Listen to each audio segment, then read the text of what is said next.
বলেন তো এটা কোন আদর্শ? তোমরা যে পড়াশোনা শিখছো, নওগাঁ জেলায় চ্যালেঞ্জ করলাম, দেখি কোন মায়ের বেটা আছে এমন বলতে পারে বুক ফুলিয়ে আমার ছেলে বড় ডাক্তার, নিঃস্বার্থপর, জাতির খিদমত করে। কালকে বলো আমার কাছে গিয়ে, যাতায়াত খরচ আমি দিব ইনশাআল্লাহ। আমি মানুষের কাছে পয়সা নিই না, এর অর্থ এ নয় যে আমি গরিব মানুষ, এ কথা নয়, বা আমি ধনী, এ কথা নয়। আমার আব্বার কৃষক মানুষ ছিলেন, আমাদের কিছু জমি জায়গা আছে, এটুকু সামনে রেখে বলছে আল্লাহ আমাদেরকে ভালো রেখেছেন, ভালো রাখবেন ইনশাআল্লাহ। আপনাদের জামিয়া সালাফে এক সন্ধ্যা খেলে আমি তার টাকা দিয়ে দিই। জামিয়া সালাফের কাছে আমি ঋণী নই। আমার বড় স্বাদ, এ দেশের মাটিতে আমি উন্নত মানের প্রতিষ্ঠান গড়বই গড়ব ইনশাআল্লাহ, যেখানে ছেলে মেয়ে বাংলা, ইংরেজি, আরবি উন্নত মানের শিক্ষা অর্জন করে জাতির অন্যায়ের বিরুদ্ধে লড়বে মুখে কলমে মিডিয়ায়। দেখেন বাস্তবে আছি, থাকবো ইনশাআল্লাহ। মুখে আছি এই যে বলছি, কলমে আছি, সাথে আছে, মিডিয়া আছে। জামিয়া সালাফি অনলাইন আল ইতিসাম টিভি আছে, জামিয়া সালাফে প্রেস আছে, জামিয়া সালাফের অধীনে বড় শাখা আছে আদ-দাওয়া ইলাল্লাহ, একবারে টেকনাফ থেকে তেঁতুলিয়া পর্যন্ত। তারা সারা দেশে মক্তব গড়বেই ইনশাআল্লাহ। যেখানে ছেলেরা কোরআন মাজিদ পড়তে শিখবে, আদিসা আকীদা ও আদর্শ শিখবে, আরও যত ব্যবস্থাপনা। বাংলাদেশের সর্ববৃহৎ প্রতিষ্ঠান জামিয়া সালাফিয়া, সর্বোচ্চ প্রতিষ্ঠান শিক্ষা মানে জামিয়া সালাফিয়া। আয়াতনে, যেটা আপনার বাড়ির পাশে, যেটাতে আপনি সামনে বৃহস্পতিবার শুক্রবারে যাবেন, তার আয়তন প্রায় 50 বিঘা। তাতে একটা মসজিদ আছে, 3000 মানুষ একতলায় সালাত আদায় করতে পারে, 90% জমির ওপরে। যেটা রূপগঞ্জে আছে জামিয়া সালাফে ঢাকায়, সেটা 100 বিঘা জমির উপরে। যেটা তানোরে মেয়েদের শাখা করতে যাচ্ছে প্রায় 60 থেকে 70 বিঘা জমির উপরে। যেটা দিনাজপুরে আছে প্রায় 20 বিঘা জমির উপরে। এরকমই জমি আছে ময়মনসিংহে, এরকমই প্রায় আছে কুষ্টিয়ায়, এরকম আছে ঝিনাইদহ, এরকম আছে ফেনীতে, প্রায় এরকম আছে চট্টগ্রামে, বরিশালে আছে, তবে অনুকূলে নয়, শহরে চলে প্রতিষ্ঠান। প্রায় 5000-এর বেশি ছেলে মেয়ে পড়াশোনা করে, 519 জন ইয়েতিম আছে, 300 জন শিক্ষক শিক্ষিকা আছেন, প্রতি মাসে বেতন লাগে প্রায় 40 লক্ষ। কিভাবে চলে আমি নিজেই জানি না, তবে আমি দেখি চলছে। আমি আপনাদের প্রতিষ্ঠানের কাছে ঋণী নই, আমি অ্যাকশন দেখেলে তার টাকা দিয়ে দিই। সম্মানিত দিনী ভাই বোন, আপনি বলেন যে আমার ছেলে মেয়েকে আমি জাতির উদ্দেশ্যে পড়াচ্ছি। আপনার ছেলে মেয়ে তো ঘুম থেকে উঠে গিয়ে স্কুলে বলে, ও কালিমা তোমার আকাশ, ও কালিমা তোমার বাতাস। আমি বলি না, আমার ছেলে মেয়েও বলে না, বলবে না, আশা করছি, দেখি কতদিন আল্লাহ সাথ দেন। আল্লাহর ইচ্ছে যেটা সেটা হবে। আপনারটা বলে, কেন বলে তা আমি বলতে পারবো না। আপনি কেন বলান? কে নওগাঁ জেলাতে শিক্ষিত মানুষ সেটা আমার জানা নাই। ঠাকুর তো জাতির শত্রু, ঠাকুর তো বাঙালিদের শত্রু, ঠাকুর তো বাংলা ভাষার শত্রু, ঠাকুর তো ঢাকা বিশ্ববিদ্যালয়ের শত্রু, ঠাকুর তো মুসলমানের শত্রু। মুসলমান যেদিন ইংরেজদের হাতে অপমানিত জেল হাজতে, সেই দিন ঠাকুর লন্ডনে খুশিতে মুচ পাকায়। সেই ঠাকুরের গান আমার ছেলে মেয়ে বলে, ছি থু। অযথা বেঁচে থেকে। মহান আল্লাহ বলেন, দারাবাল্লাহু মাসালান লিল্লাযীনা আমানু, ঈমানদার মানুষের জন্য উদাহরণ। ইয কালাত রাব্বি ইবনি লিন্দাকা বাইতান ফিল জান্নাহ, ফিরআউনের স্ত্রী আসিয়া বলেন, হে আমার প্রতিপালক, জান্নাতে তোমার নিকটে আমার জন্য একটা ঘর তৈরি করো। অনাজ্জিনি মিন ফিরআউন আমালিহি, ফিরআউনের অত্যাচার এবং তার অধীনস্থ জনগণের অত্যাচার থেকে তুমি আমাকে রক্ষা করো। দুনিয়া থেকেই আসিয়া জান্নাতে ঘর তৈরি করতে বলছেন। ইমানের কত জোর! সম্মানিত দিনী বোন, গল্প করবেন না, আপনার সাথে আমার অনেক কথা আছে। আজকে চলে যাচ্ছেন, এমন ঘটনা হলো ফিরে আসবেন। চুপচাপ ভদ্রতা বজায় রেখে কান লাগিয়ে কথা শুনবেন। দুনিয়া থেকেই বলছেন ফেরাউনের স্ত্রী আসিয়া, হে আমার প্রতিপালক, তোমার নিকটে জান্নাতে আমার জন্য একটি ঘর তৈরি করো। ফেরাউন এবং তার অত্যাচারী সম্প্রদায় থেকে আমাকে রক্ষা করো। আল্লাহ তাআলা বলেন, ও মারিয়ামা ইবনাতে ইমরান, মারিয়ামের দৃষ্টান্ত পেশ করেন আল্লাহ, ইমরানের মেয়ে। আল্লাহ তাআলা বলেন, মারিয়াম ইমরানের মেয়ে আহসানাত ফারজাহা, সে তার লজ্জাস্থানকে হেফাজতে রেখেছিল। মারিয়াম কোনোদিন অশ্লীল কাজে লিপ্ত হয়নি। আল্লাহ তার প্রশংসা করছেন এভাবে যে সে তার লজ্জাস্থানকে হেফাজতে রেখেছিল। ফানাফাখনা ফিহে, আমি তার লজ্জাস্থানে ফোঁক দিয়ে তার সন্তান ঈসাকে পৃথিবীতে নিয়ে আসলাম। পৃথিবীর ব্যতিক্রম মহিলা মারিয়াম, একেবারে ভিন্ন ধরনের ব্যতিক্রম। জাকারিয়া বলেন, মারিয়াম, এসব ফলমূল খাদ্য তুমি কোথায় পেলে? অসময়ের ফল। মারিয়াম বলছেন, হাজা মিন ইন্দিল্লাহ, এগুলো আল্লাহর পক্ষ থেকে এসেছে। এইভাবে পৃথিবীর কোনো মহিলার কাছে খাদ্য এসেছে তা বোঝা যায় না। আল্লাহ তার পবিত্রতার কথা কোরআন মাজিদে আল্লাহ নিজে ঘোষণা দিয়েছেন। আবু মুসা আশআরী রাদিয়াল্লাহু তাআলা আনহু বলেন, রাসূল সাল্লাল্লাহু আলাইহি ওয়াসাল্লাম বলেছেন, কামালা মিনার রিজালি কাসীর আলাম ইয়াকমাল মিন নিসাইল্লা সালাসা, বহু পুরুষ বড় বড় জান্নাত পাবে, তবে মহিলারা তেমন বড় জান্নাত পাবে না। এক,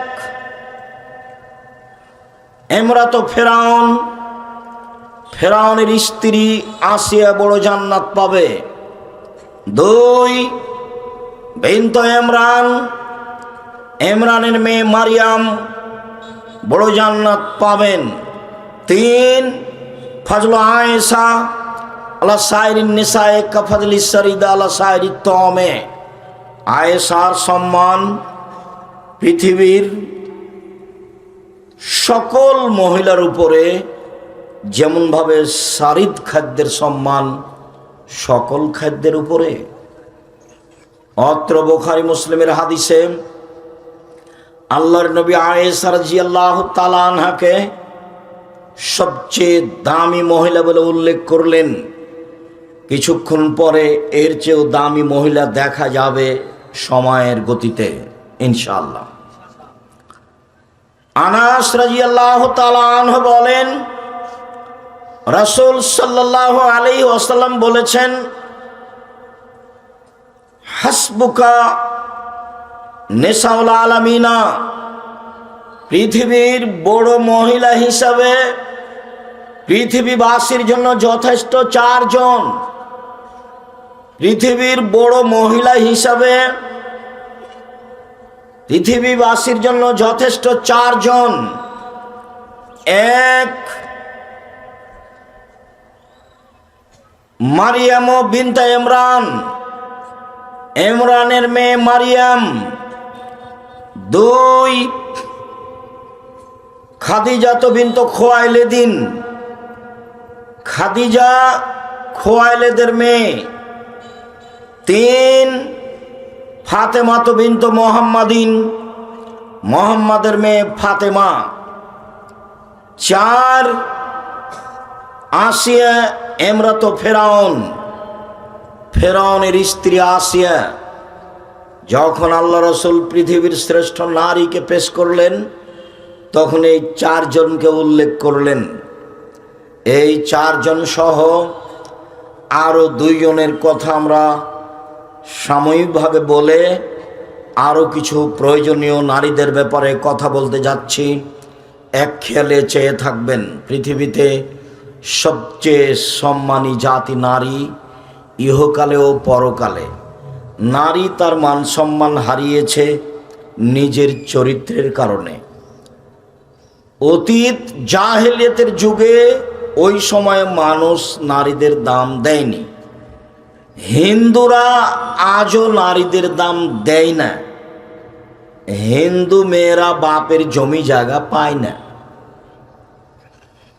যারা বলেছে ইসলাম অর্ধেক দিচ্ছে তার বুঝতে ভুল। মহিলা নিয়ে এসেছে, ওর বাপ 15 শতক জমি রেখে মারা গেছে, মেয়েটার ভাই নিয়েছে 10 শতক, আর এই মেয়েটা নিয়ে এসেছে 5 শতক, মোট 15 শতক জমি। এবার যে লোক, এই মহিলার স্বামী, ওর বাপেরও ছিল 15 শতক জমি, ওর স্বামী পেয়েছে 10 শতক, আর ওর বোন নিয়ে গেছে 15 শতক। তো এ নিয়ে এসেছে 5 শতক আর এর স্বামী পেল 10 শতক, এই যে 15 শতক। অবিচার তো বুঝতে পারেনি, সেজন্য বলেছে। আপত্তি হলে তো হিন্দুদের উপরে হতো। ও তো জমি দেবে না, বাপ মেয়েকে জমি দিবে না, তাই বিবাহের দিন সব কিছু দিয়ে দিয়েছে। আর বিবাহ যখন পড়ানো হয়েছে তখন এই শর্তে, আমি স্বামীকে উপার্জন করে খাওয়াবো। কেন এই নির্যাতন? কি তার প্রতিকার আছে কিনা একটু দেখিয়েন। কেন এই নির্যাতন? কি তার প্রতিকার? নারীরা বলছে আমরা কেন নির্যাতিত, তার প্রতিকার কি হতে পারে? তো নারীরা যদি বেগম রোকেয়ার পথে যায় তো নির্যাতিত হবেই। বেগম রোকেয়ার একটা নগদ ঘটনা শোনাই, কেন যে ওই বইটা পড়েন না? কেন হব অবরোধবাসিনী? বেগম রোকেয়া বলছে মহিলারা হলো অবরোধবাসিনী। রংপুর গাইবান্ধার আর একজন মহিলা বলছে কেন হব অবরোধবাসিনী? অবরোধবাসিনী কেন হব? তো এখন রোকেয়া বলছে অবরোধবাসিনী। কথার কথা, নওগাঁ ট্রেন স্টেশনে 8-10 জন মহিলা হজ করতে যাবে, তো ওদের সাথে মাহারাম আছে একজন। তো ওরা খুব পর্দা করে, তো তখন একটা বড় চাদর দিয়ে মহিলাদেরকে ঢেকে ওই মালিক চলে গেছে। তো এখন স্টেশন মাস্টার এসে পা দিয়ে লাথি মারছে, বলছিল কিসের বস্তা এগুলো, কিসের বস্তা? পর্দার নিন্দা দেখাচ্ছে বেগম রোকেয়া, পর্দার নিন্দা। এই পর্দা কেন? স্টেশন মাস্টার বুঝে না যে এগুলো মহিলা, মনে করছে কি ব্যাপার, কিসের বস্তা ঢাকা আছে। তো পা দিয়ে লাথি মেরে মেরে বলছে এগুলো দেখি কি। মানে এরকম পর্দা চাইনিও। তুমি মহিলা মানুষ, বাংলাদেশে বসবাস করো, কি বা পড়েছ কখ সেটা আমার অবগতিতে নেই। তুমি নিজেকে কি দেখাতে চেয়েছো, কি বুঝাতে চেয়েছো, তুমি কি করতে পারো? তোমার তো শেষ ফলাফল যে না। তুমি তো ভুরু তুলে চলো, তুমি তো দাঁত চিকন করো, তুমি তো নখ বড় রেখেছ, তুমি তো সামনে চুল ছোট রেখেছ। তোমার বাপও মূর্খ, তোমার মাও মূর্খ। তোমার বাপ তোমার মাকে আর তোমাকে যদি আমি অশিক্ষিত প্রমাণ করতে না পারি, জাতির সামনে বক্তব্য দিব না। জাতির যদি রাস্তাঘাট করে দিতে না পারি, জাতির যদি স্কুল কলেজ করে দিতে না পারি, জাতিকে চূড়ান্ত সঠিক ধর্ম দিতে পারবো ইনশাআল্লাহ। ধর্মের ব্যাপারে জাতিকে ফাঁকি দিয়ে আমি পরকাল হারাতে রাজি নই। তোমার বাপকে দিয়ে তুমি চ্যালেঞ্জ করো, তোমার বাপকে, তোমাকে, তোমার মাকে আমি অশিক্ষিত প্রমাণ করতে না পারলে আজকে নওগাঁ জেলায় বক্তব্য বন্ধ করলাম, জিন্দেগিতে কোনো দিনের বক্তব্য দেব না। তোমার ভাইয়ের অবস্থাতে একটু আগে বললাম, যে কোম্পানি টাকা দেয় সে কোম্পানির ওষুধ লিখে। তোমার ভাইয়ের কথা তো বললাম, চুরি করে খায়, ইঞ্জিনিয়ার, যে ব্যতিক্রম থাকতে পারে সেটা আমি বলি না যে ব্যতিক্রম নেই। আপনি মন খারাপ করবেন না, আপনার বুকে সাহস থাকলেই হলো। বাস্তবতায় দেখবেন আপনি, বাস্তবতা লাগবে একটা। যেখানে বিদ্যার কথা বলেছেন আল্লাহর নবী, সেখানে আদর্শের কথা বলেছেন। আদর্শ কি জিনিস? জাবের বললেন, আল্লাহর নবী, আমার আব্বা উহুদের যুদ্ধে শহীদ হয়েছেন, 9 জন মেয়ে রেখে আমার 9 জন বোন আছে। আমার বোনদের সমবয়সের মেয়েকে আমি বিবাহ করতে চাইনি 4টা কারণে। আল্লাহর নবী, আমার বোনদের সমবয়সের কম বয়সের মেয়েকে আমি বিবাহ করতে চাইনি 4টা কারণে। বুখারী মুসলিম। 1, বেশি বয়সের মহিলা বিবাহ করেছি যাতে করে আমার স্ত্রী আমার বোনদেরকে বিদ্যা শিখাতে পারে। 2, যাতে করে আমার স্ত্রী আমার বোনদেরকে শিষ্টাচার শিখাতে পারে। শিষ্টাচার কি জিনিস? নখ বড় কি শিষ্টাচার? নখে নেইল পালিশ কি শিষ্টাচার? ভরু তুলে চিকন করা কি শিষ্টাচার? দাঁত ছিলে পরিষ্কার করাই কি শিষ্টাচার? উঁচু স্যান্ডেল পরে লম্বা দেখানোই কি শিষ্টাচার? ব্রেসিয়ার পরে নিজেকে কম বয়সের দেখানোই কি শিষ্টাচার? সামনে চুল ছোট করাই কি শিষ্টাচার? বন্ধু বান্ধবের সাথে হেলে দুলে চলাই কি শিষ্টাচার? সকালে বিকালে বন্ধু বান্ধবের সাথে চলাই কি শিষ্টাচার? এটাই কি শিষ্টাচার? শিষ্টাচার কাকে বলে? শিষ্টাচার কি জিনিস? আল্লাহর নবী, আমি বেশি বয়সের মহিলা বিবাহ করেছি, তার 2 নম্বর কারণ আমার স্ত্রী আমার বোনদেরকে শিষ্টাচার শিখাবে। ধর্মের দ্বিতীয় বড় অংশ হলো শিষ্টাচার। নবীদের বৈশিষ্ট্য 10টি, শিষ্টাচার 10টি। 1, দাড়ি ছেড়ে দিতে হবে, চাঁচা যাবে না, ছোট করাও যাবে না। চেঁচে ফেললে চোখের পাওয়ার কমে যাবে, স্ত্রী মিলন ক্ষমতা কমে যাবে, আর মহিলার সাদৃশ্য হবে, তখন ওর উপরে গজব নাজেল হবে। চেঁচে ফেললে তার উপরে কি হবে? ও গজব নাজেল হবে। কেন? ও এখন মহিলা হতে চায়। দাড়ি নেই কার? মহিলাদের। আপনি তো পুরুষ মানুষ। 2, কাশুসারে মোচ কেটে ফেলতে হবে, মোচ চেঁচে ফেলা যাবে না, পুরুষের পরিচয়। 3, কাসুল আজফার, নখ কেটে ফেলতে হবে, নবীদের বৈশিষ্ট্য। নখ কেটে ফেলতে হবে, নবীদের বৈশিষ্ট্য। আপনার স্ত্রী আপনার মেয়ে নখ কাটতে বাধ্য। যদি নখ বড় আছে, নেইল পালিশ আছে, বুঝবেন এ মেয়ে শিক্ষিতা নয়। দলিল আপনার কাছে আছে, আমার কাছ পর্যন্ত পৌঁছিতে হবে না। ইহুদি খ্রিস্টানদের পতিতালয়ের মেয়েরা নখে নেইল পালিশ দেয়। ইহুদি খ্রিস্টানদের পতিতালয়ের মেয়েরা নখে নেইল পালিশ দেয়।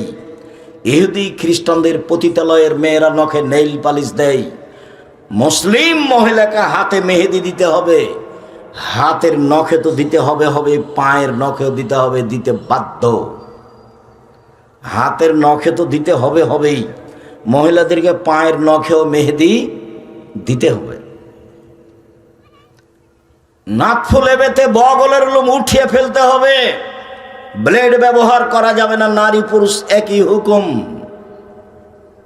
হালাকুল আনাতে নিচের লোম পরিষ্কার করতে হবে, ঊর্ধ্বে টাইম 40 দিন, পুরুষ নারী একই হুকুম। পেশাব পায়খানার পরে পানি দিয়ে পবিত্রতা অর্জন করতে হবে, নবীদের বৈশিষ্ট্য। পানি না থাকলে ঢেল টিস্যু পেপার, সেটা ভিন্ন কথা। পানি থাকা সত্ত্বেও ঢেল টিস্যু পেপার নিয়ে 40 কদম হাঁটা, খক খক করে কাঁসা, পায়ের উপরে পা তোলা, এইটা একটা বেহায়াই। যদি এটাই হয় তাহলে আপনি পবিত্রতা অর্জনের জন্য জান্নাত পাওয়ার আশায় 40 কদম হাঁটেন, আপনার বউ ঢেল নিয়ে হাঁটে না কেন? বলে ও হাঁটলে কেমন কেমন লাগবে দেখতে। তো ও হাঁটলে যদি কেমন কেমন লাগে দেখতে, তো আপনিও যখন হাঁটেন তখন তাকে দেখতে কেমন কেমন লাগে। একই ব্যাপার। আপনি আর ও, মহিলার পুরুষ ভিন্ন ভিন্ন, জুতা স্যান্ডেলও ভিন্ন। আয়েশা রাদিয়াল্লাহু তাআলা আনহা বলেন, যেসব মহিলারা পুরুষের জুতা স্যান্ডেল পরে ওদের উপরে অভিশাপ, যেসব মহিলারা পুরুষের জুতা স্যান্ডেল পরে তাদের উপরে অভিশাপ। আবু হুরায়রা রাদিয়াল্লাহু তাআলা আনহু বলেন, রাসূল সাল্লাল্লাহু আলাইহি ওয়াসাল্লাম বলেছেন, মান তাসাব্বাহা বিকওমিন ফাহুয়া মিনহুম। চলা ফিরায়, খানা পানিতে, উঠা বসাতে, পোশাক আশাকে, কলম খাতাতে, প্রতিষ্ঠানের নিয়ম নীতিতে খ্রিস্টানের সাথে মিশে যাবে তা যারা, তাদের কিয়ামত হবে তাদের সাথে। শুনুন, একদা রাসূল সাল্লাল্লাহু আলাইহি ওয়াসাল্লাম আফসোস করে বলেন, পৃথিবীর মানুষ শুনে রেখো, আমি আমার উম্মতের উপরে আশঙ্কা করে যাচ্ছি, আমার উম্মত ইহুদি খ্রিস্টানের সাথে মিশে যাবে। ডান পায়ের জুতা যেমন বাম পায়ের সমান, বাম পায়ের জুতা যেমন ডান পায়ের সমান, চাল চলনে, কথাবার্তায়, পোশাকে আশাকে, নখে দাড়িতে, খাতা কলমে, শিক্ষা প্রতিষ্ঠানে, কোর্টে কাচারিতে তাদের সাথে মিশে যাবে সমান সমান। এবার তিনি নিচের দিকে নামতে লাগলেন, নামতে নামতে নামতে বলছেন, পৃথিবীর মানুষ শুনে রেখো, ইহুদি খ্রিস্টান যদি মার সাথে জেনা করে থাকে, তো আমার উম্মতও তাদের সাথে মিল দিতে গিয়ে মায়ের সাথে জেনা করবে। আপনি দেখতে পান না কোনোদিন বিমানবন্দরে গেছেন কিনা, বাংলাদেশে এসে পোশাক পরিবর্তন করে, কিন্তু যখন লন্ডন আমেরিকা থেকে বহির্বিশ্ব থেকে আসে মেয়েটা, তখন অন্তত বিমানবন্দরে সেই পোশাক পরেই থাকে, বাড়ি পর্যন্ত যাওয়ার চেষ্টা করে। ও ভেবেছে ইহুদি খ্রিস্টানদের মতো ল্যাংটা হয়ে থাকায় আমার আদর্শ। আদর্শচ্যুত করেছে তার বাপ, আদর্শচ্যুত করেছে তার মা। জন্ম দিলে বাপ হওয়া যায় না, প্রসাব করাতে পারলে মা হওয়া যায় না, আদর্শের নাম বাপ। শুনুন, বলে তুরাজ্জালাহুন্না, আমার স্ত্রী যেন আমার মেয়েদেরকে পরিপাটি করে সাজগোজ করে রাখতে পারে, সেই জন্য বেশি বয়সের মেয়ে বিবাহ করেছি। 4, বলে তাকুমা আলাইহিন্না, আমার স্ত্রী যেন আমার মেয়েদেরকে পাহারা দিতে পারে, এই জন্য বেশি বয়সের মেয়ে বিবাহ করেছি। এই ছেলে, 1 নম্বর বিদ্যা, 2 নম্বর কি বলো? শিষ্টাচার, আদর্শ। দেখো, আদর্শচ্যুত হয়ে পয়সা ইনকাম করে সফলতা অর্জন করিও না, কোনো লাভ নেই। দেখো, বিদ্যা অর্জন করলে জাতির উপকার করতে পারলে না, টাকা মেরে খেয়ে বললে আমি বড় ইঞ্জিনিয়ার, কি করলে জীবনে? তোমার বাপের টাকাও লস। চাঁপাইনবাবগঞ্জের ভাষাতে আমও গেল, ছালাও গেল, কাঁদতে কাঁদতে 2 চোখও গেল। তোমার বাপ মায়ের অবস্থায় তোমার বাপ মা ভুল বুঝেছে, এই বুঝ আমি গ্রহণ করিনি। সম্মানিত দিনী ভাই বোন, এবার আপনাকে ধারাবাহিকতায় দেখাই পৃথিবীর শ্রেষ্ঠ মহিলা, সবচেয়ে দামি মহিলা খাদিজা রাদিয়াল্লাহু তাআলা আনহা। আবু হুরায়রা রাদিয়াল্লাহু তাআলা আনহু বলেন, জিবরাইল আমার কাছে আল্লাহর নবীর কাছে আসলেন। আল্লাহর নবীর কাছে এসে জিবরাইল বলছেন, আল্লাহর নবী, এই যে খাদিজা আসছে, তার হাতে একটা বাটি আছে, ফিহে তামুন দাম, তাতে আছে খাদ্য, তাতে আছে তরকারি।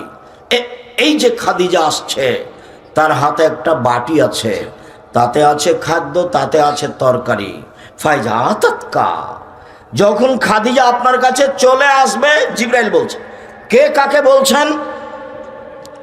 জিবরাইল আলাইহিস সালাম আমাদের নবী মুহাম্মদ সাল্লাল্লাহু আলাইহি সাল্লামকে বলছেন, এই যে খাদিজা আসছে, তার হাতে একটা বাটি আছে, তাতে খাদ্য তরকারি আছে, আপনার জন্য নিয়ে আসছে।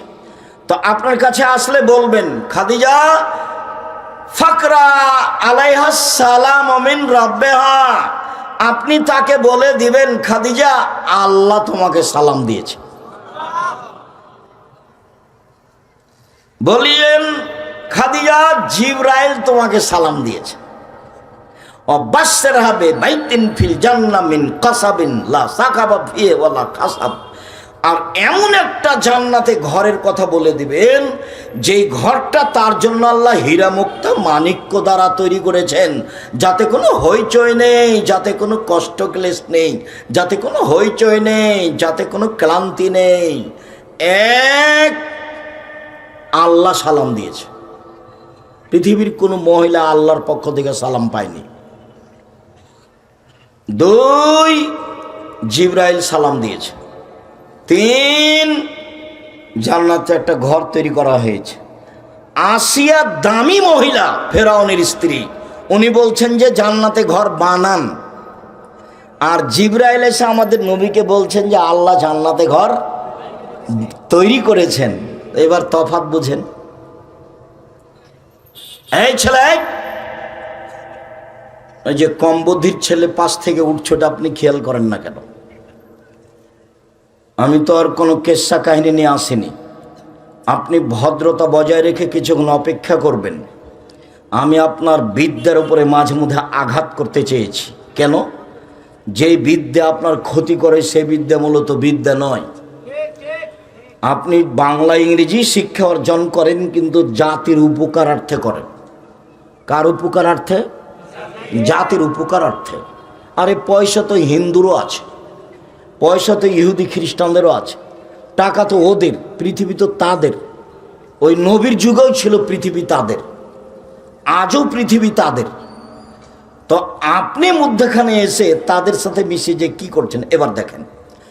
রাসূল সাল্লাল্লাহু আলাইহি ওয়াসাল্লাম বলছেন, পৃথিবীর মানুষ শুনে রেখো, লা তাত্তাবিউনা সুনানা মান কানা ক্বাবলাকুম, তোমরা ইহুদিদের খ্রিস্টানদের সাথে মিশে যাবা। শিবরান বে শিবরিন, ডান হাতের বিঘত যেমন বাম হাতের সমান, সমান সমান মিশে যাবা। দুই, জেরান বে জেরাইন, বাহু যেমন বাহুর সমান। তিন, ডান পায়ের জুতা যেমন বাম পায়ের সমান, তেমনি মিশে যাবা। এবার নিচে নামতে লাগলেন। শোনো শোনো শোনো, খারাপ হতে হতে হতে একেবারে একেবারে নিকৃষ্ট প্রাণী গুই সাপ। গুই সাপ, ইহুদি খ্রিস্টান যদি গুই সাপের গর্তে ঢোকে, তো হারাম উপার্জন করতে করতে ওদের পোশাক পরতে পরতে তোমরা ওই গুই সাপের গর্তে ঢুকে যাওয়া। গুই সাপের গর্তের আবার কি সমস্যা? কেন তিনি বললেন? কেন তিনি বললেন? কেন তিনি গুই সাপের কথা বলবেন মুহাম্মদ সাল্লাল্লাহু আলাইহি ওয়াসাল্লাম? তার মানে নিচে নামতে নামতে, হারাম খেতে খেতে, নিয়ম নীতি নিজের পাল্টাতে পাল্টাতে এমনভাবে পাল্টে যাবে যে এই একটা প্রাণী ওর গর্তে যদি ইহুদি খ্রিস্টান ঢোকে, তা আমরা তাল মিলাতে মিলাতে আমরাও গুই সাপের গর্তে ঢুকে যাব।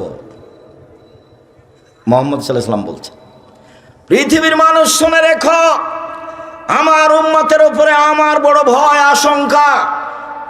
এক, ভ্রান্ত হুজুর।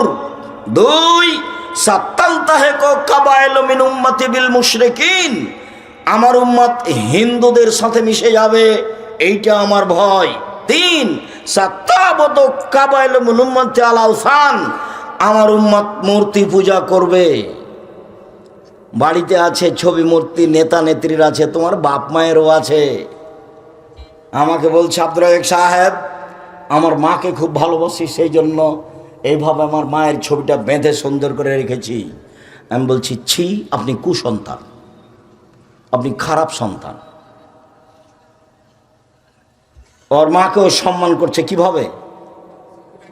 মাকে ছবি ঝুলে রেখেছে পিছনে দিয়ে, মাকে সম্মান দেখাচ্ছে। তা আল্লাহ রাসূল, আল্লাহ তাআলা বলছেন মাঝে মধ্যে যে ওরা হচ্ছে ওই গাধার মতো, যে গাধা কোরআন মাজিদ পিঠে করে নিয়ে যায়। আচ্ছা, গাধা যে কোরআন মাজিদ পিঠে করে নিয়ে যায়, তো গাধা কি জানে যে কোরআন মাজিদে কি আছে? তা আল্লাহ তাআলা বলছেন যে ওই কাফের লোকগুলো গাধার মতো। তা আমার মাকে আমি এভাবে সাজগোজ করে রাখলাম, তা আমার মায়ের কি উপকার হলো? তাহলে আমি তো শিক্ষিত মানুষ নই, আমি তো তাহলে গাধার মতোই হলাম। আল্লাহ তো তার চেয়ে নিচু বলেছেন যে ওরা কুকুর শ্রীগালের চেয়ে খারাপ, যাদের হিতাহিত জ্ঞান বোধ শক্তি নেই। লায়াকেলুন, তারা জ্ঞান চর্চা করে না।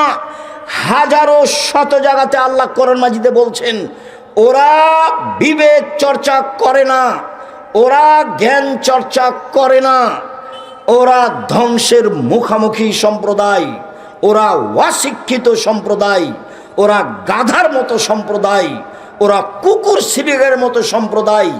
শত শত জায়গাতে আল্লাহ কোরআন মাজিদ এভাবে বলেছে, মানুষকে বলছেন আল্লাহ এভাবে। যার জন্য আমি বলি যে শুধু হিফজখানা খুলবেন না।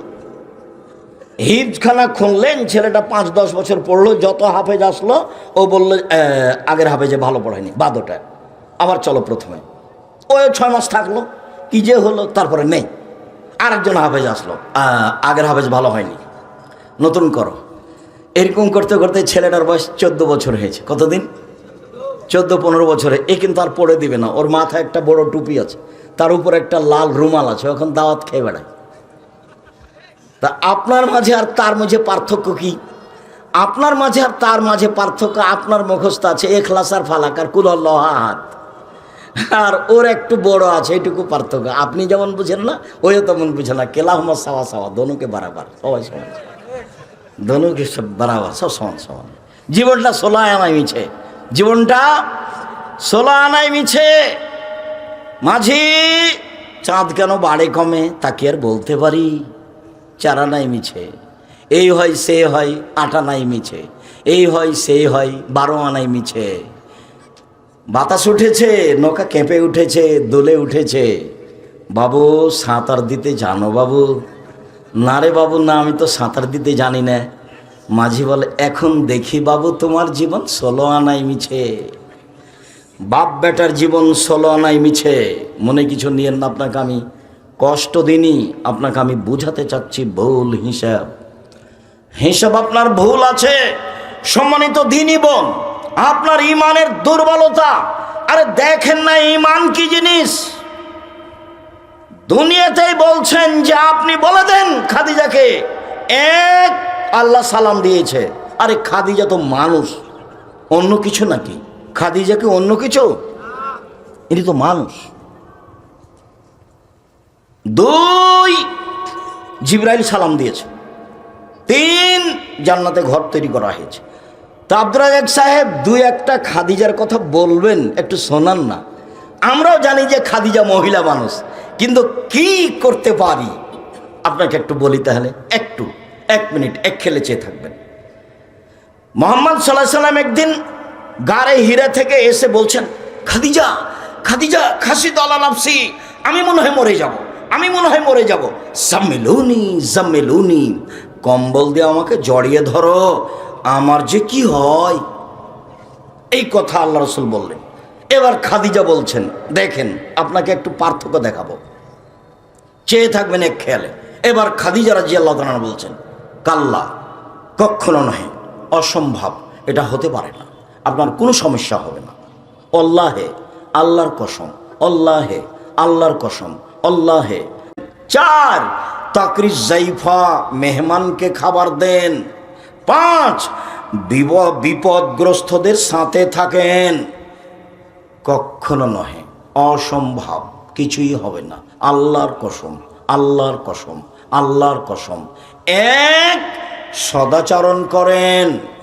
2 নিঃস্ব মানুষের সাথে থাকেন। 3 নিঃস্ব মানুষের বোঝা বহন করেন। 4 মেহমানের খাওয়ার ব্যবস্থা করেন। 5 অসহায় মানুষের সাথে দিনরাত থাকেন। কখনো নহে, অসম্ভব, কিছু হবে না। এটা খাদিজা। আর এরকম সময় আপনার স্বামী যদি আসে, এসে বলে যে খালেদা খুব সমস্যা, কি দুর্ঘটনা, খুব কি হয়েছে, কি তোমাকে বললাম তুমি যাও না, তোমাকে বললাম যে তুমি যাও না, তোমার তো স্বভাবই ভালো নাই, তোমাকে কত নিষেধ করলাম তুমি তবু চলে গেলে। এই দেখেন, এ হলো খালেদা আর হলো খাদিজা, এ হলো খালেদা আর হলো খাদিজা। তফাত আছে, অনেক তফাত। এইখানে আর একটা কথা বলি, সময়ের গতিতে হবে। আবু হুরায়রা রাদিয়াল্লাহু তাআলা আনহু বলেন, রাসূল সাল্লাল্লাহু আলাইহি সাল্লাম বলেন, খায়রুন নিসায়ে, মহিলাদের মধ্যে সবচেয়ে ভালো নারী। উপস্থিত দিনী বোন একটু শোনেন, কাজে যদি লাগে কিছু। এই মেয়ে কথা বলছো কেন? সম্মানিত দিনী বোনেরা, আমার ভাইরা শোনেন, একটু কাজে লাগবে।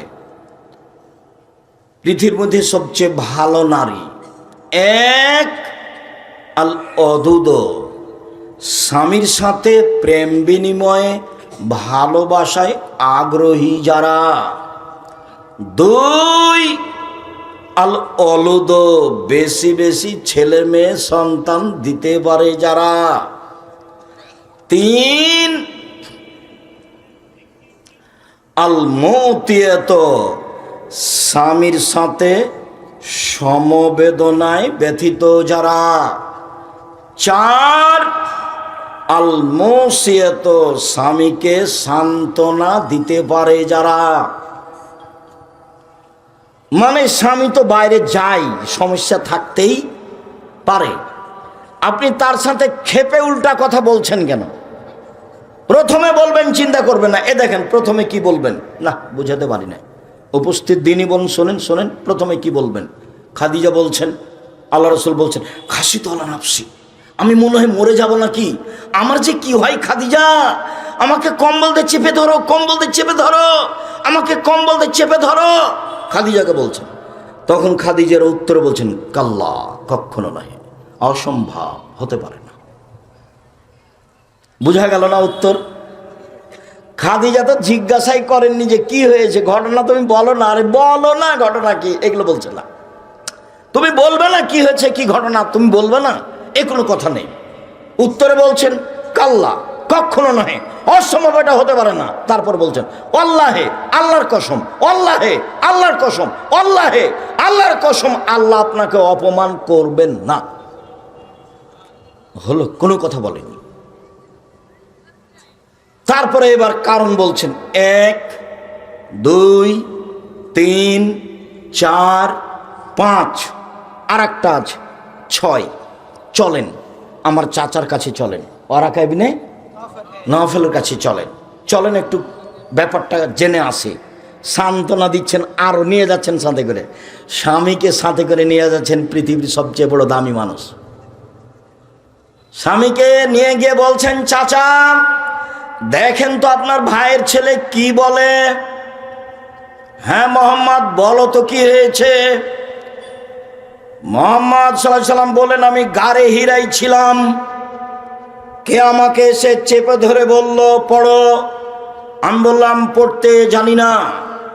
চেপে ধরে বলল পড়ো, আমি বললাম পড়তে জানি না। চেপে ধরে বলল পড়ো, আমি বললাম পড়তে জানি না। তখন তিনি বললেন, ইকরা বিস্মি রব্বিকাল্লাযী খালাক, খালাকাল ইনসানা মিন আলাক, এগুলো বললেন।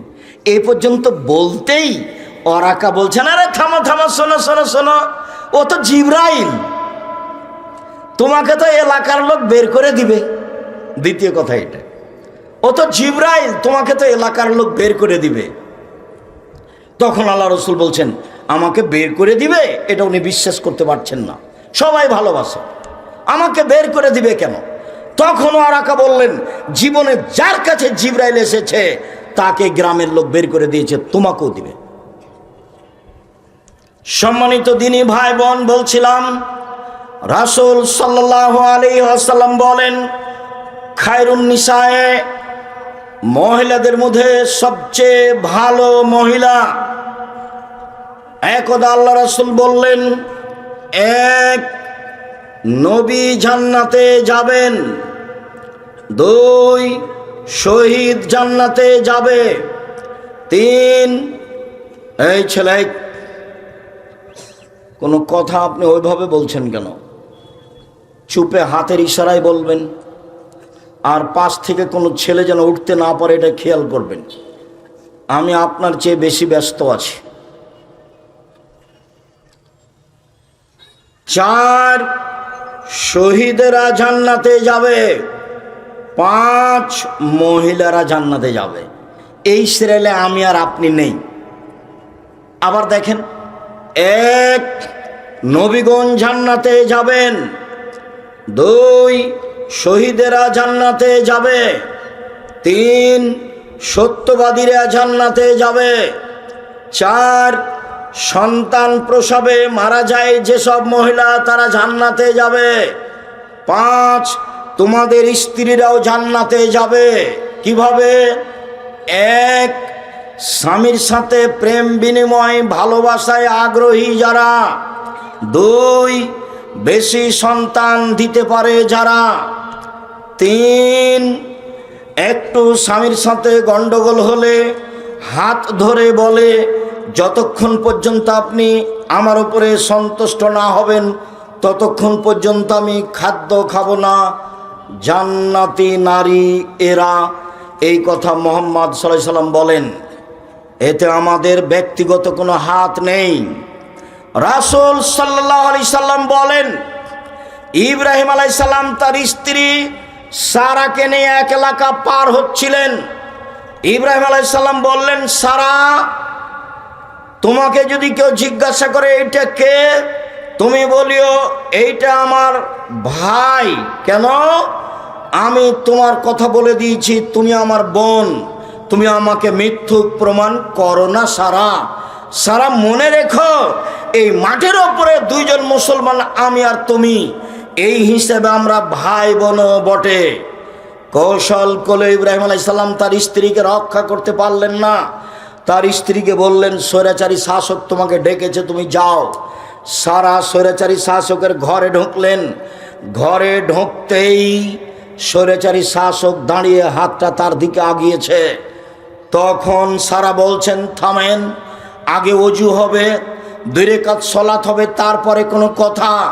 সারা ওযু করলেন, 2 রাকাত সালাত আদায় করলেন, তারপরে বলছেন, আল্লাহুম্মা, হে আল্লাহ, ইন কুনতু আমানতু বিকা ওয়া বিরাসূলিকা, আমি যদি তোমাকে আল্লাহ বলে মেনে নিয়ে থাকি, আমি যদি তোমার নবী ইব্রাহিমকে নবী বলে মেনে নিয়ে থাকি, ওয়া হাসানতু ইল্লা ফারজি, আমার লজ্জা স্থানকে আমার স্বামী ছাড়া জিন্দগিতে কাউকে ব্যবহার করতে না দিয়ে থাকি, ফালা তুসাল্লিত আলাল কাফেরা, এই নির্জনে কাফের যেন আমার গায়ে হাত লাগাতে না পারে। দিনী বোন শোনেন, নিরাশা হবেন না। 1 আমি তোমাকে মেনে নিয়েছি আল্লাহ বলে, 2 আমি ইব্রাহিমকে নবী বলে মেনে নিয়েছি। আমি বলি না যে ইব্রাহিম আমার স্বামী, এই কথা পরে, আমি বলছি ইব্রাহিম নবী। 3 জিন্দেগিতে আমি কোনোদিন জেনায় লিপ্ত হইনি। এই কথা 3টা যদি সত্য হয়, তাহলে এই জন্য আমার নির্জনে গায়ে হাত লাগাতে না পারে। কথা শেষই হয়নি, অজ্ঞান হয়ে পড়ে গেছে। আপনি মহিলা মানুষ, আপনার একটু সাহস হয় না? তো আপনার দেবরের সাথে ভাসুরের সাথে কত গল্প, কি দিয়ে আল্লাহ কথা কবুল করবেন? স্বামী যখন থাকে না তখন কত গল্প, আপনার কি দিয়ে কথা কবুল হবে? কথা যে আপনার কবুল হবে তার কিছু পথঘাট তো থাকতে হবে। সম্মানিত দিনী ভাই ও বোন, ইব্রাহিম আলাইহিস সালাম তার স্ত্রী বাচ্চাকে রেখে দিলেন। ওয়াজাহুমাইন্দা, স্ত্রী বাচ্চাকে রেখে দিলেন ছোট পাকুড় গাছের নিচে। ফকা জামজামা, জমজম কূপের উপরে।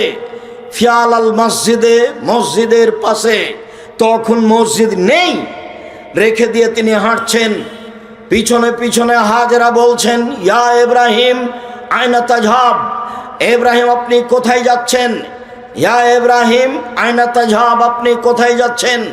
অতাতরুকুনা বিহাযাল ওয়াদি আল্লাযী লাইসা ফীহি ইনশাআল্লাহ শাই, আপনি আমাকে ছেড়ে যাচ্ছেন এমন একটা উপত্যকায় যেখানে মানুষজন তো নেই, ঘাস পাতাও নেই। ওয়াজালা লা ইয়ালতাফিতু ইলাইহা, স্বামী তার দিকে তাকাচ্ছেন না। ওয়াকালাত যালিকা মিরারান, তিনি বারবার বলছেন, ইব্রাহিম আপনি কোথায় যাচ্ছেন? এই উপত্যকা আমাকে ছেড়ে যাচ্ছেন। একবারও যখন লক্ষ্য করলেন না, নিরুপায় হয়ে স্ত্রী বলছেন, আপনি কি আল্লাহর অনুমতিতে চলে যাচ্ছেন? আল্লাহ কি আপনাকে এইভাবে চলে যেতে বলেছেন? আরে আপনি আমাকে কিছু বলবেন তো। তুমি থাকো, কোনো সমস্যা নেই, আল্লাহ তোমাকে দেখবে, এরকম কিছু আপনি আমাকে বলবেন না? আমাকে রেখে একটা দুধের বাচ্চা সহ চলে যাচ্ছেন, আপনাকে কি আল্লাহ এভাবে চলে যেতে বলেছেন? তখন ইব্রাহিম আলাইহিস সালাম বলছেন, নাম, হ্যাঁ, হ্যাঁ ছাড়া কোনো শব্দ নাই ওখানে। যখন বললেন হ্যাঁ, তখন স্ত্রী বলছেন, ফালা ইউজাইয়িনাল্লাহু তাআলা, আচ্ছা ঠিক আছে, আপনি চলে যান, আল্লাহ আমাকে ধ্বংস করবেন না। একটু আগিয়ে গিয়ে ইব্রাহিম আলাইহিস সালাম সানিয়া পাহাড়ের কাছে গিয়ে কেবলামুখী হাত তুলে বলছেন, রব্বানা ইন্নী আসকানতু মিন যুরিয়াতি বিওয়াদিন গায়রি যি যারইন ইনদা বাইতিকাল মুহাররাম, হে আমার প্রতিপালক, আমার পরিবারের কিছু অংশ রেখে দিলাম তোমার কাবা ঘরের পাশে, যেখানে মানুষজন তো নেই, ঘাস পাতাও নেই।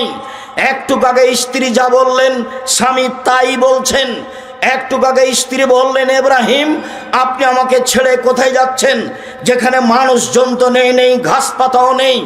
এবার ইব্রাহিম আলাইহিস সালাম আল্লাহর দরবারে হাত তুলে বলছেন কিবলামুখী হয়ে, আল্লাহ আমার পরিবারের কিছু অংশ রেখে দিলাম তোমার কাবা ঘরের পাশে, যেখানে মানুষজন তো নেই, ঘাস পাতাও নেই। কিভাবে বাঁচবে সেটা আমি জানি না, কিভাবে থাকবে খাবে সেটা আমি জানি না। তুমি বলেছ, তোমার আদেশ পালনার্থে আমি রেখে চলে গেলাম। উভয়েরই ঈমানের দাবি। ঈমান কাকে বলে? ঈমান যত বেশি হবে পাপ তত কম হবে, ঈমান যত কম হবে পাপ তত বেশি হবে। ঈমান দিয়ে পাপ ঠেকানো যায়, এরই নাম ঈমান। বিপদে পড়ে হাত তুলে দোয়া করবেন, এর চেয়ে বড় বিপদ কি হতে পারে? দুধের বাচ্চা স্ত্রীকে রেখে চলে যেতে হবে, কথা বলাও নিষেধ, কথা বলাও যাবে না। চিন্তা করো না, থাকো, একদিন আসবো, দেখা সাক্ষাৎ হবে, কোনো কথা নেই। ওইভাবে রেখে চলে যাচ্ছেন। ভালোবাসার অভাব ছিল না, একটু দূরে গিয়ে হাত তুলে দোয়া করছেন। হাত তুলে দোয়া আমরা তুলে দিনি, নামাজের পরে সবাই মিলে হাত তুলে দোয়া করা সত্যই বিদআত। হাত তুলে দোয়া করা ব্যক্তিগত ব্যাপার। কত হাদিস আপনার সামনে পেশ করলাম, প্রায় 35টা হাদিস পেশ করেছি হাত তুলে দোয়া করার। 14টা না 16টা স্থান উল্লেখ করেছি হাত তুলে দোয়া করার। তার মধ্যে একটা আছে, হাত তুলে দোয়া করলে আল্লাহ খালি হাত ফিরিয়ে দিতে লজ্জা পায়। আপনার হাত দুটি খালি ফিরিয়ে দিবেন, আল্লাহ লজ্জা হয়। আমি কেমনে ফিরিয়ে দিই? এই জন্য আপনি হাত তুলে দোয়া করবেন। চাওয়ার প্রয়োজন আছে, দুই চোখের পানি ঝরবে, হাত এইভাবে উঠে থাকবে, নয় এইভাবে উঠে থাকবে। অঝোর নয়নে বলবেন, আমাকে সন্তান দিতেই হবে, তুমি আজিজ পরাক্রমশালী, তোমাকে কেউ ঠেকাতে পারে না। আমার কোনো সন্তান নেই, তুমি সন্তান আমাকে দিয়ে দিলে তোমার কেউ বিচার করতে পারবে না। আমার ছেলেকে যদি তুমি আলবানি করে দাও, তাহলে তোমার বিচার কেউ করতে পারবে না। তুমি আজিজ পরাক্রমশালী, তোমার কোনো অংশীদার নেই, লা শারিকা লাহু, তার কোনো শরিক নেই। আমার একটা বাড়ি গাড়ি টাঙ্গাইল শহরে, আপনার নওগাঁ শহরে, ঢাকা শহরে করে দাও, আমি গভীর রাতে হাত তুলে তোমার দরবারে বলছি, আপনি এভাবে বলতে শিখুন। আপনার কথা শোনার জন্য আল্লাহ তাআলা প্রতীক্ষমান আছেন। রাতের 3 ভাগের 2 ভাগ পার হলে আল্লাহ সপ্তম আকাশ থেকে প্রথম আকাশে নেমে এসে বলেন, পৃথিবীর মানুষ তোমরা কিছু বলো কি আমাকে? বলো না, আমি তোমাদের কথা শুনবো। তোমরা কিছু চাও না কি? চাও না, আমি দিব। তোমরা কি আমার কাছে ক্ষমা চাও? আমি ক্ষমা করে দিব। অন্য ঘটনা, ইবলিস এসে বলছে, ইবলিস আল্লাহর কাছে যখন আসলো, আল্লাহ বললেন, ইবলিস আদমকে মেনে নাও। ইবলিস বলল, কেমনে মানি? ও হচ্ছে মাটির তৈরি, আমি হচ্ছি আগুনের তৈরি, কেমনে মানি? মানা যায় না। আল্লাহ বলছেন, এই অহংকারী, অহংকার করলি, যা যা এখান থেকে সরে যা, রাজিম বিতাড়িত, সর সর সর সর সর। তখন ইবলিস বলছে, ঠিক আছে সরে যাব বটে, আমার একটা কথা শুনতে হবে। কি কথা? কিয়ামত পর্যন্ত বেঁচে থাকার সুযোগ দিতে হবে। আচ্ছা ঠিক আছে, দিলাম, একটা সময় পর্যন্ত দিলাম। এবার যখন পেয়ে গেছে তখন বলছে, দেখেন বলার ঢং, রব্বি, হে আমার প্রতিপালক। কে বলছে বলেন তো? শয়তান বলছে। দেখেন বলার ঢং, রব্বি, হে আমার প্রতিপালক, ইজ্জতেকা, তোমার সম্মানের কসম, তোমার মর্যাদার কসম, তোমার কসম করে বলছি, আদমের ছেলে মেয়ের দেহে যতক্ষণ শ্বাস আছে ওকে আমি পাপী করব করব করব। ও কেমনে জান্নাতে যাইতে আমি দেখে ছেড়ে দেব। ওর দেহে শ্বাস থাকাকালীন তাকে আমি পাপী করব, জেনা করাবো, বউ তালাক দেওয়াবো, জমি দখল করাবো, দল সংগঠনের নামে মারামারি করে জেল হাজতে দিয়ে দেওয়ার ব্যবস্থা করব, সব কাজ করব। ওর দেহে যতদিন শ্বাস আছে আমি করব। তা আল্লাহ তখন এভাবে বললেন না, সর, করতে পারবি না, তাহলে তো কাজ হয়ে যায়। এভাবে বললেন না। তখন আল্লাহ বলছেন, ওয়া ইজ্জাতি ওয়া জালালি ওয়া ইরতিফায়ে মাকানি, আমার সম্মানের কসম, আমার ইজ্জতের কসম, আমার মর্যাদার কসম, আমার উঁচুতার কসম, শুনে রাখ ইবলিস, আদমের ছেলে যতবার আমাকে বলবে ভুল হয়েছে আমি ততবার ক্ষমা করে দেব। ও যদি পাপ করতেই থাকে আর বলতে থাকে আমি ক্ষমা করে দেব। আদম সন্তান শুনে রাখো, মা দাও তানি ওরা যাও তানি, তুমি যেভাবে আশা পোষণ করো সেভাবে আমি পূর্ণ করে থাকি। তুমি যেভাবে বলো আমি সেভাবে তোমার আশা পূর্ণ করে থাকি। তুমি যা বলো তা আমি মেনে নিই। তুমি যেভাবে চাও আমি সেভাবে করি। তুমি যেভাবে ডাকো আমি সেভাবে থাকি। তুমি আমার কাছে ক্ষমা চাইলে ক্ষমা করে দিই। আমি পরোয়া করি না তুমি কত বড় পাপী, আমি পরোয়া করি না তুমি কত বড় পাপী, আমি পরোয়া করি না তুমি কত বড় পাপী। আদমের ছেলে মেয়ে শোনো, তোমার পাপ বেশি হতে যদি আকাশে লেগে যায়, পাপ আর পাপ, এরপরে যদি তুমি আমার কাছে ক্ষমা চাও তাহলে আমি তোমাকে ক্ষমা করে দিব। তুমি যেভাবে ডাকো আমি সেভাবে থাকি। তুমি যেভাবে আশা পোষণ করো সেভাবে পূর্ণ করে থাকি। তুমি যেভাবে ডাকো আমি সেভাবে থাকি। তুমি যেভাবে আশা পোষণ করো সেভাবে আমি পূর্ণ করে থাকি। ক্ষমা চাইলে ক্ষমা করে দিই। আমি পরোয়া করি না তুমি কত বড় পাপী, আমি পরোয়া করি না তুমি কত বড় পাপী, আমি পরোয়াই করি না। আল্লাহ তাআলা বলছেন, আমাদের নবী বলেন, ইন তুআযযিবহুম ফাইন্নাহুম ইবাদুকা, ঈসা আলাইহিস সালাম বলেছেন, আল্লাহ আমার কথা জিজ্ঞাসা করছেন কেন? আমি কাউকে বলেছি যে আমি আল্লাহ? আমি কাউকে বলিনি তোমার জীবদ্দশায়। শোনো, আল্লাহকে বলছেন ঈসা আলাইহিস সালাম, ইন তুআযযিবহুম ফাইন্নাহুম ইবাদুকা, আপনি শাস্তি দিলে দেন, আপনার বান্দাকে আপনি শাস্তি দেন, আমার কি আছে? আর তুমি যদি ক্ষমা করো তুমি পরাক্রমশালী, কেউ তোমাকে ঠেকাতে পারে না। ফেরাউনকে ক্ষমা করে দিলে তোমার বিচার কেউ করতে পারবে না। করো, শাস্তি দিলে তা তোমার বান্দা, আমার কি করার আছে? ক্ষমা করলে করো, তুমি পরাক্রমশালী, তোমার কেউ বিচার করতে পারে। হ্যাঁ, ফেরাউন ক্ষমা পাবে কেন এরকম বলার কেউ আছে? কেউ নাই, কিয়ামত পর্যন্ত কেউ দাঁড়াতে পারবে না। হ্যাঁ, এ বিচার কেন? ওর নাম আজিজ। ওর নাম কি? আজিজ, কাদির, জব্বার, প্রতাপশালী, মালিকুল আমলাক, রাজাধিরাজ, কোন পরোয়া করে না। ফালুল লিমা ইউরিদ, যা ইচ্ছা তাই করে।